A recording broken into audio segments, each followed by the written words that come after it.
कुरुक्षेत्र लोकसभा से इनेलो के प्रत्याशी अभय चौटाला ने भाजपा के प्रत्याशी नवीन जिंदल और आम आदमी पार्टी के प्रत्याशी सुशील गुप्ता पर बड़ा निशाना साधा है। नवीन जिंदल व सुशील गुप्ता बिना रास्ता बताए किसी गांव में नहीं पहुंच सकते, जबकि उन्हें पूरे गांव का रास्ता याद है। इनेलो प्रत्याशी अभय चौटाला ने कहा कि आम आदमी पार्टी के प्रत्याशी उन्हें वोट काटो कह रहे हैं, जबकि वह वोट काटने के लिए नहीं बल्कि आम जनता की आवाज़ उठाने के लिए आए हैं।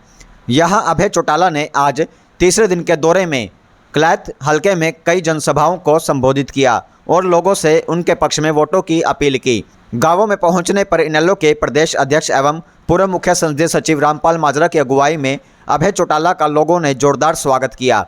इन जनसभाओं में अभय चौटाला ने कहा कि अन्य दलों के उम्मीदवार उनके खिलाफ झूठा प्रचार करते हैं। इन लोगों को आम जनता सबक सिखाएगी, क्योंकि लोगों को इस बात का पता है कि विधानसभा में उन्होंने अकेले हरियाणा की आवाज़ उठाई है। अभय चौटाला ने कहा कि भूपेंद्र सिंह हुड्डा पिछले 10 साल में कभी इन गांवों में नहीं आए। पूर्व सीएम मनोहर लाल को तो गांवों का रास्ता भी नहीं पता। चौधरी देवीलाल व चौधरी ओम प्रकाश चौटाला ही ऐसे नेता हैं जो इन गाँवों में आए और लोगों की उनके घर जाकर समस्याओं का समाधान करवाया। वे स्वयं भी किछाना सहित इन गाँवों में लगातार दौरे करते रहे हैं। नवीन जिंदल व सुशील गुप्ता को इन गांवों का रास्ता तक नहीं पता। जब तक उन्हें कोई रास्ता न बता दे वे इन गांवों में नहीं पहुंच पाएंगे। सामने रखी प्रदेश में देश में किस किस्म के हालात हैं, जब से इस देश में बीजेपी की सरकार बनी हमें किन किन दिक्कत और कठिनाइयों का सामना करना पड़ा, किस तरह से नरेंद्र मोदी ने लोगों के बीच में बड़े वायदे करके देश की सत्ता हथियाने का काम किया। अगर मैं उन्हीं बातों को दोहराऊंगा तो बहुत लंबा समय लग जाएगा।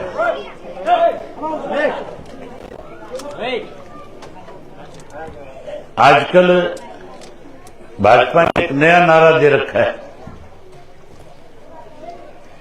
जब भी आप सुबह अखबार देखते हो तो अखबार में लिखा हुआ आता है मोदी की गारंटी। टेलीविजन जब खोलते हो उसमें भी है मोदी की गारंटी।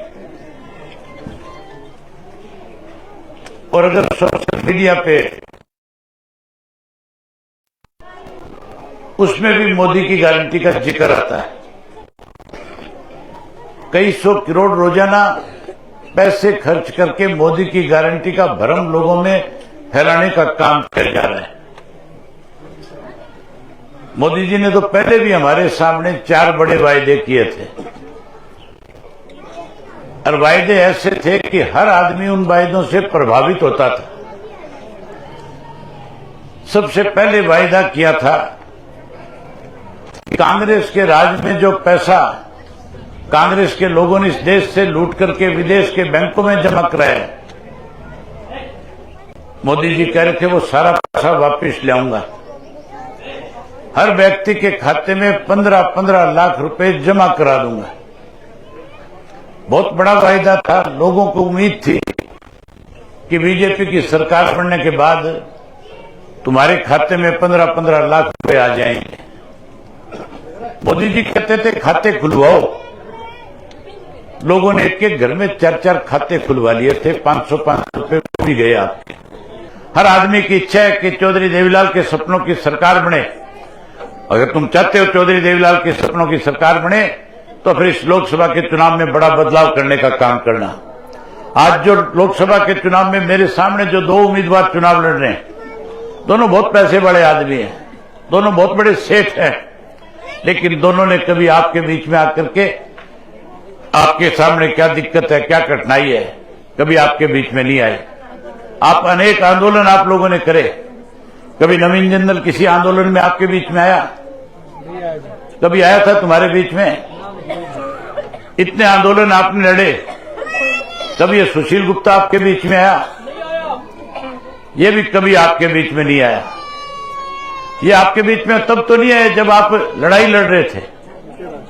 आज आपके बीच में आकर के कहते हैं अभय सिंह तो वोट काटने के लिए आया है। मैं वोट काटने वाला हूं या आपकी मदद करने वाला हूं? अगर मैं वोट काटने वाला होता तो हरियाणा प्रदेश की विधानसभा का जब सेशन आता है, कांग्रेस के 30 एमएलए हैं, सरकार के सामने 29 में से कोई खड़ा होकर के आपकी बात नहीं उठाता।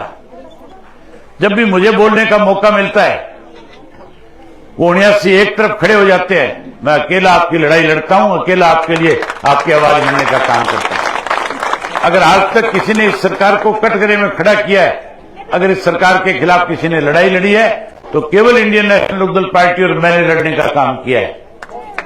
जहां मैंने आपकी लड़ाई लड़ी, वहीं उसके साथ साथ जब जब भी जो आंदोलन हुए, मुझे जो जिम्मेवारी दी गई, उन जिम्मेवारियों को भी निभाने का काम किया। ये लोग जो आज मेरे खिलाफ आकर के इस तरह का झूठा प्रचार करके कहीं गुमराह करने की कोशिश करते हैं, उन लोगों को सबक सिखाने का समय आ गया है। मैं उम्मीद करूंगा कि इस चुनाव के अंदर जिस दिन वोट डालने जाओगे, जरूर इन मेरी कई बातों पर विचार करोगे। मैं आपको सीधा सीधा एक उदाहरण दे देता हूं कि कौन आपका कौन पराया है। 10 साल भूपेंद्र सिंह हुड्डा इस प्रदेश का मुख्यमंत्री रहा। आपके गांव में उस 10 साल में कभी आया था आपके सुख दुख पूछने के लिए? कभी एक दिन भी नहीं आया। ये मनोहर लाल खट्टर तो आना ही क्या था, इसको तो पता ही नहीं है कि ठाणा गांव है कौन सी जगह पे। ये तो नहीं आया होगा कभी, ये भी नहीं आया। चौधरी देवीलाल जब मुख्यमंत्री होते थे, आपके गांव में आते थे कि नहीं आते थे? चौटाला साहब आए थे 2000। और चौटाला साहब जो मुख्यमंत्री थे वो आए कि नहीं आए थे? और ये जो मेरे सामने चुनाव लड़ने वाले हैं, ये बेचारे दिल्ली के रहने वाले हैं। इनको तो कोई कह दे कि तुम्हें किठाना गांव के अंदर आना है, तो मेरी ख्याल अगर कोई इनको जाकर के रास्ता ना बताए तो ये आपके गांव तक पहुंच भी नहीं पाएंगे। ऐसे लोगों को सबक सिखाना और मुझे ज्यादा से ज्यादा वोटों से जिताना, अपने पराये की पहचान करना। करोगे अपने पराये की पहचान, जिता दोगे ज्यादा से ज्यादा वोट से। बहुत धन्यवाद था।